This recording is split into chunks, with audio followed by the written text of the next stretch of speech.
Prabowo marah bela Gibran, Anies hanya pandai omon-omon saja.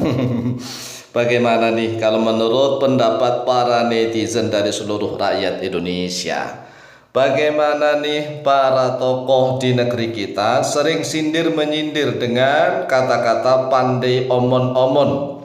Yang satunya menyindir dengan Allah, si Tuluh juga pandai omon-omon saja, nggak ada buktinya. Yang satunya juga membalas dengan kata-kata yang sama, hanya pandai omon-omon saja.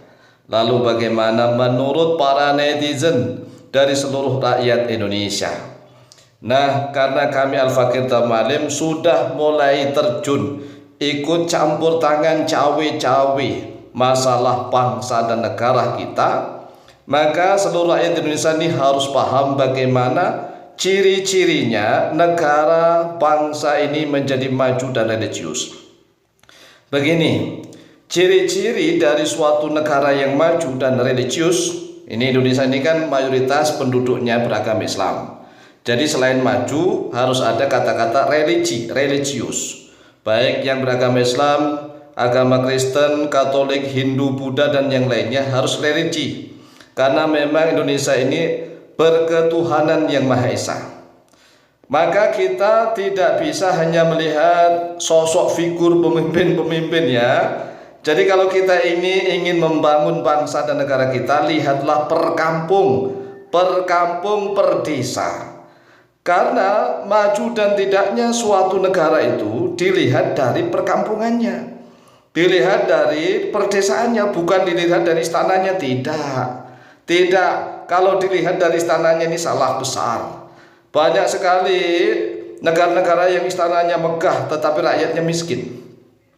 Oleh sebab itulah standar nih cara kita melihat suatu negara, bangsa tersebut menjadi bangsa yang maju ataukah mundur, ataukah bobrok, ataukah bangsa yang miskin.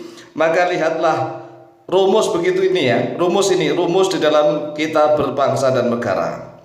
Karena di negara-negara maju di seluruh dunia nih dari zaman ke zaman, perhatikan, di negara-negara maju di seluruh dunia dari zaman ke zaman, rata-rata di setiap kampung dalam negara tersebut hanya ada beberapa orang saja yang menjadi pecundang. Jadi kalau kita lihat nih setiap kampung di negara tersebut, kalau pecundangnya itu sedikit sekali, sedangkan yang lainnya itu para pejuang-pejuang yang gigih, yang saling tolong menolong, bantu membantu, memikirkan nasib banyak orang, maka itu ciri-ciri negara maju. Mengapa? Karena orang itu kalau sudah sering memperhatikan orang lain, menolong orang lain, memperjuangkan kesejahteraan orang lain loh ya, bukan hanya diri sendiri, maka ciri-ciri negara tersebut sudah makmur, rakyatnya sudah makmur, hidupnya sudah kecukupan, sehingga mereka suka memperhatikan orang lain, menolong kehidupan orang lain, menolong kesejahteraan banyak orang. Nah, bahkan dikatakan kalau negara itu maju, maka 90% adalah para pejuang di setiap kampung nih. Kita lihat di setiap kampung nih, kalau ada misalnya 1000 orang penduduk kampung, penduduk desa, 95%-nya adalah para pejuang, sedangkan sisanya hanya 5% saja yang menjadi pecundang. Itu adalah ciri-ciri negara maju, menjadi ciri negara yang sejahtera, rakyatnya tidak ada yang susah, sengsara dan menderita. Itulah negara maju yang hebat. Nah, sekarang kita lihat di Indonesia negara kita nih, dalam setiap kampung, kita lihat setiap kampung, lihatlah kampung kita masing-masing ya, lihat kampung kita masing-masing dan lihat kampung di kecamatan kita masing-masing. Dalam setiap kampung sangat sulit ditemukan pejuangnya, yang hidupnya benar-benar hanya selalu memperjuangkan nasib banyak orang di kampungnya. Ayo kita lihat di kampung kita masing-masing. Karena saya sudah keliling kampung itu untuk dakwah ya. Kami dakwah itu bukan hanya dari panggung ke panggung, itu bukan. Kami dakwah itu ke kampung-kampung ini mendidik. Karena kami sebagai ketua lembaga dakwah yang ingin mendidik masyarakat per kampung nih. Ternyata setiap kampung di Indonesia itu lebih banyak pecundangnya. Kalau seandainya misalnya satu kampung itu ada 1000 orang, Yang 98% itu pecundang, yang 2% itu pejuang. Itu pun sulit ditemukan pejuang. Nah, kalau kita lihat nih di negara-negara maju, contoh aja lah, mohon maaf ya, di Jepang atau di Cina, kan lumayan ini, tetangga masih Asia. Di Jepang atau di Cina itu setiap kampungnya banyak sekali pejuang-pejuangnya. Nah, ada pecundangnya ya, tetap ada lah, manusia itu kan pasti ada yang baik, ada yang buruk. Nah, pecundangnya itu sedikit sekali, makanya negara-negara yang hebat itu karena memang pejuangnya banyak. Kalau misalnya mau dijajah oleh negara manapun, pejuang-pejuang langsung bangkit mengusir penjajah. Lah kalau kita lihat Indonesia, satu kampung itu isinya adalah para pecundang yang mana hanya sekitar 5% atau mungkin ya 2% sampai 6% lah. Itu pun sulit ditemukan pejuang-pejuang di setiap kampung. Jangankan rakyat biasa, lawang para pejabatnya saja masih banyak yang hanya memperjuangkan nasib mereka sendiri dan golongannya saja.